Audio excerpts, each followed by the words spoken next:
కానీ మనందరం కలిసి భారతదేశానికో ఆంధ్రప్రదేశ్, మనం ఉంటున్న ఆంధ్రప్రదేశ్కు మనం పని చేసుకోవడానికి వచ్చాం.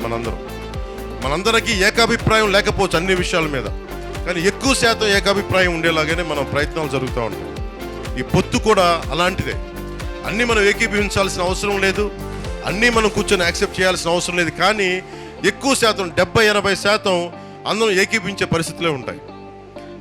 నాకు ఎదుగుదల ఉండి కూడా ఎందుకు నన్ను నేను కుదించుకొని 25 స్థానాలకు ఎందుకు కుదించుకున్నానంటే, మీ దగ్గర బలమైన స్ట్రక్చర్ ఉంది తెలుగుదేశం పార్టీకి. మేము స్ట్రక్చర్, మా దగ్గర యువత బలం ఉంది, మా దగ్గర కొట్లాడే బలం ఉంది, మా దగ్గర కొట్లాడే శక్తి ఉంది.